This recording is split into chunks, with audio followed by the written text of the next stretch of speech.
Namaste, Pranam, Gita Dhyana. Om Parthaya Pratibodhitam Bhagavata Narayanena Swayam Vyasena Gratitam Purana Munina Madhye Mahabharatam Advaitam Ritavarshinim Bhagavatim Ashtadashadhyayinim Ambatva Manusandadhami Bhagavad Gite Bhavadveshinim.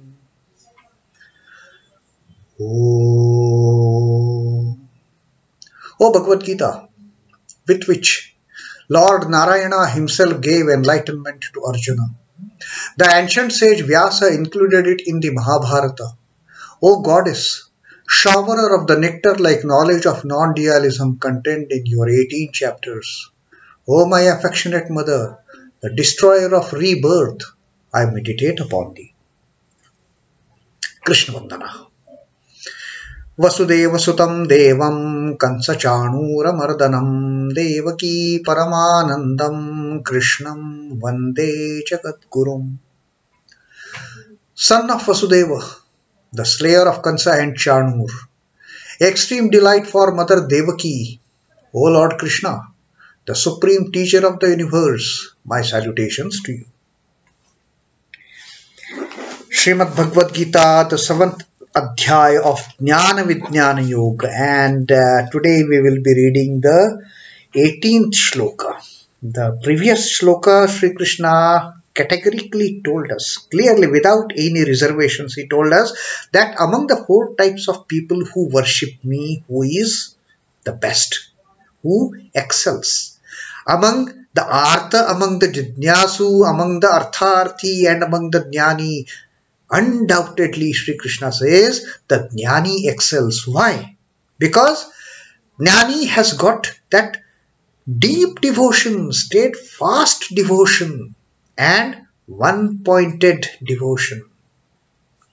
Nityayukta and eka bhakti. With these 2 qualities, the jñānī excels. And there is also with this attitude of having Lord as the only ultimate goal in this life. What happens? The jñānī starts loving the Lord most dearly. There is no other love in his heart. It is only the love for the Lord. And Krishna says, even such a person is most dear to me. Tesham jñānī nityayukta eka bhaktir vishishyate. The nityayukta and eka bhakti qualities of these jñānīs make him excel. Vishishyate tesham, among all those 4. Priyaha hi jñāninaha atyartham aham. I am the ultimate dearmost entity for him. I am the dearmost reality for that jñānī. Priyaha hi jñāninaha atyartham aham. Aham atyartham priyaha, for the jñānī. And such a mama priyaha, and he also is equally dear to me. That's it. He loves me most, I love him most. So jñānī excels.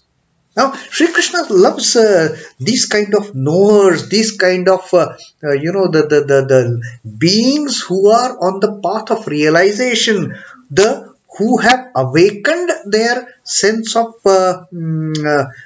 devotion to such an extent on their path towards enlightenment that Sri Krishna further tells about such a person, such a jñānī. And at the same time, he says, it is not that the other 3 are bad. No.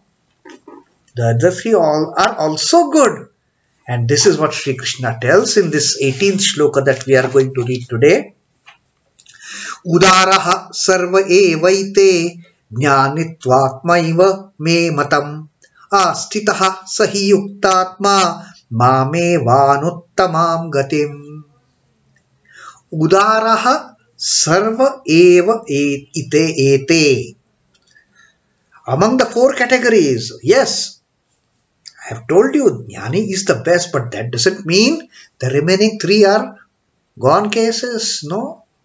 udārāḥ sarva evaite. All are surely noble, they are all good. All these four types that I have enumerated to you who worship me, they are all good. None of them is bad.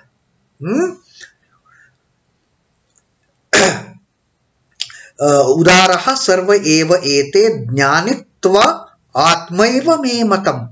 But although all of them are good, all of them are noble, all of them are wonderful, the jñānī, the jñānī, I deem my very self, ātmaiva me matam. I consider jñānī to be my own self. I consider jñānī to be one with me. Like in that explanation Sri Ramakrishna gave about the aspirants who have God realization, what happens to them? They start getting the godly qualities. They become kind of one with the God. And here Sri Krishna is telling him, although all of them are good, but I consider, I deem that jñānī, the seeker, the knower, the ultimate knower, to be same with me, to be part of me, ātmaiva. āsthitaḥ sahi yuktātmā māme evānuttamāṁ gatim. āsthitaḥ sahi yuktātmā. That fellow verily is established in me. āsthitaḥ, established.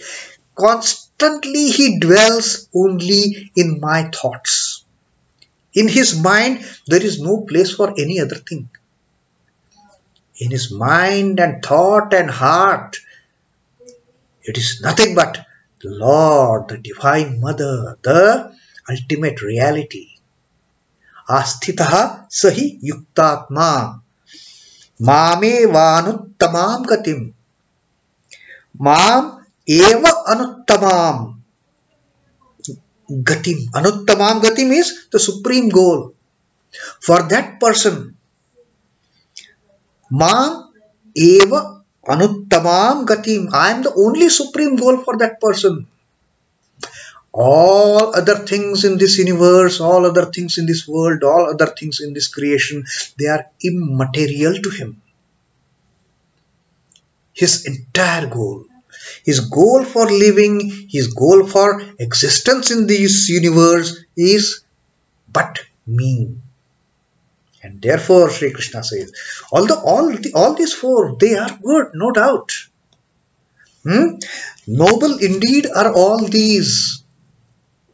But the knower, the wise man, I deem to be my very own self. He is part of me. He is no way different from me. For steadfast in mind, he is established in me alone as the supreme goal. He is established in me. 24/7. He thinks nothing but Lord, Lord and Lord.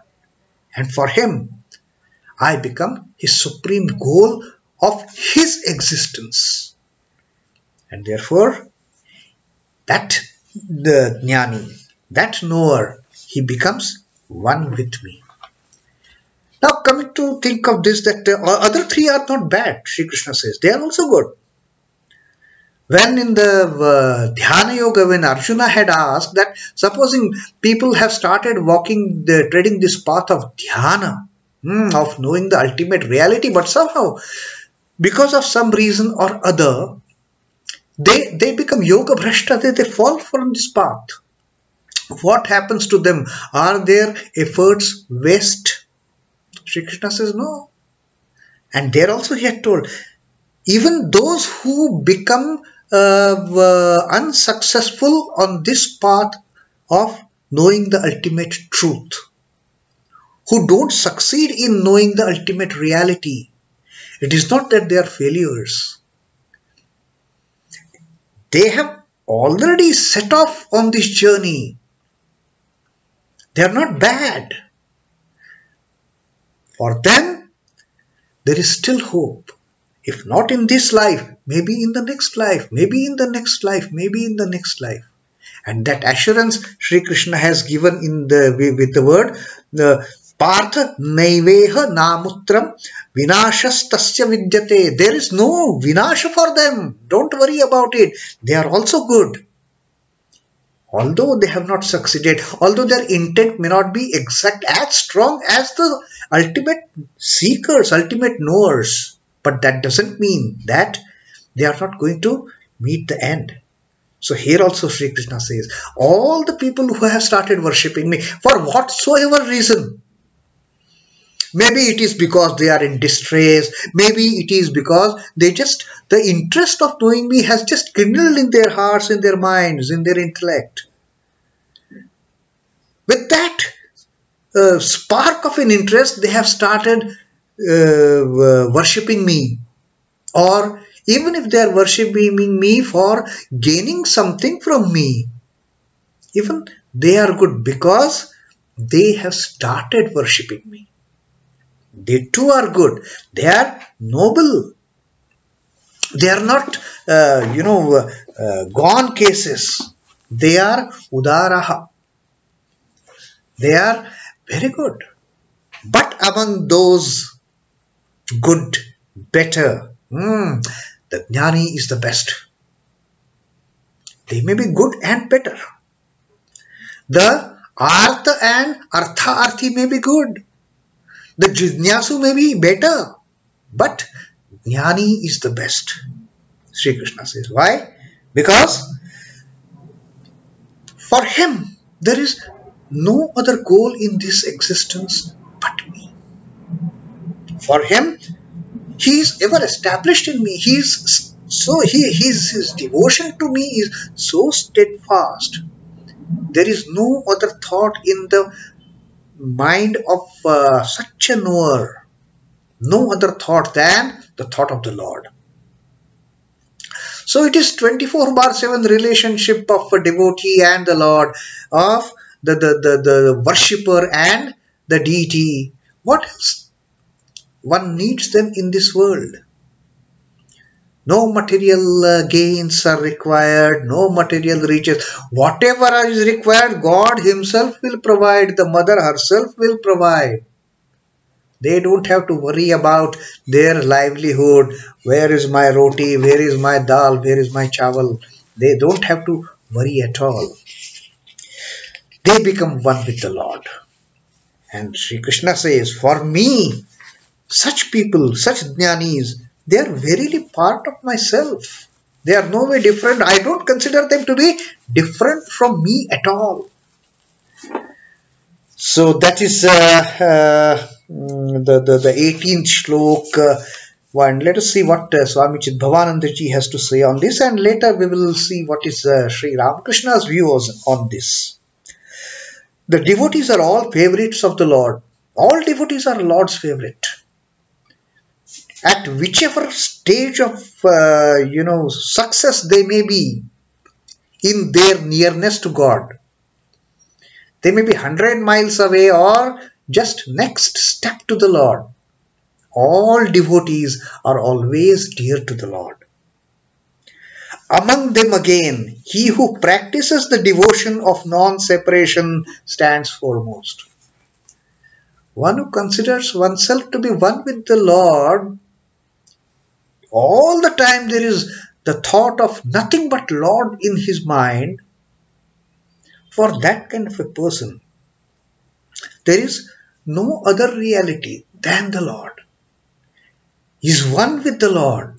All his thinking, all his eating, all his dreaming, all his sleeping, all his activities are nothing but for the Lord then. As the fuel consigned to the fire becomes fire itself, the jñānī absorbed in Ishvara, who is blaze of jnana, becomes one with him. When we are performing some puja and all, we keep on offering the oblations, rice and some wooden these things to the fire that is kindled as homa. Now what happens? Whatever we are adding to the fire, everything becomes fire, becomes part of that fire, isn't it? Everything starts glowing like a fire. All that parched rice and the samidhas and the wood, everything becomes fire.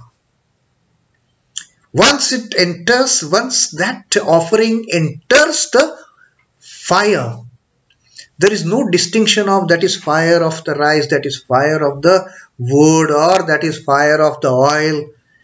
Everything is fire. Likewise, when the jñānī offers himself, when the jñānī offers herself to the Lord, to the blazing fire of the Lord, that individuality as the devotee vanishes. That individuality as the offered article in the fire, it gets lost. And that offered articles become part of fire. The devotee become part of the Lord. The seeker become the Lord. The seeker become the sought. That's how the differentiation just ends. And then that's why Sri Krishna says, for me, such a jñānī is verily my own self. He is no way different from me. And like Sri Ramakrishna said, that aspirant becomes one with the God, with those godly qualities that he has acquired while worshipping the Lord. And in context with this verse, this shloka, what Sri Ramakrishna says, that as Sri Krishna says, that I become one with the jñānī. The jñānī becomes verily my own self. There is no difference between that jñānī and me then. So what Sri Ramakrishna says, a master is naturally drawn to a servant who serves him wholeheartedly and to the best of his ability. Now in a household, if there is a landlord and there are some 10, 12 servants, one among those servants, it is not he's doing chaplacy or anything. He is not that he wants to gain the love of master by any crooked means. He is devoted to the master. That one servant, he serves him wholeheartedly and to the best of his ability. His entire intention is the master should not be put to any kind of difficulty. That is his only intention, no other bad intention. And what happens of the relationship between such master and such servant? When their mutual love and fidelity get firm rooted, the master may someday entrust the management of his entire property to the servant. We have seen such cases in our lives happening where some person, in fact, one family known to us, they were running a wonderful, restaurant kind of thing, a food stall. Those owners, they didn't have any issues, any son or daughter. And among all the workers, the assistants who used to help them in cooking and serving, one boy was so very dedicated to them that ultimately this old couple, when there was time for them to retire, they handed over everything to this person. You manage the show now. See, there was such an intimacy, bonding developed between the master and the servant.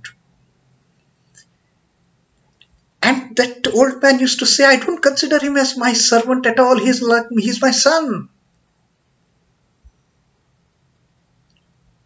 That person who started working in that hotel was from very poor background.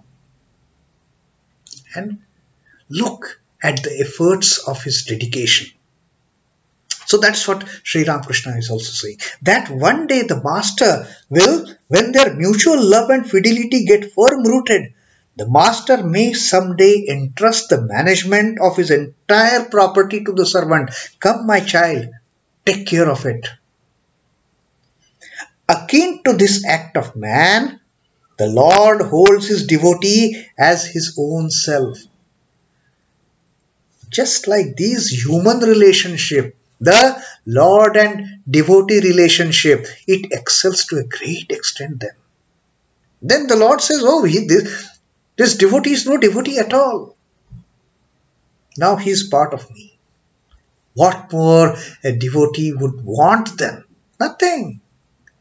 That is the ultimate realization that he gets. That is the ultimate enlightenment and illumination that the seeker gets.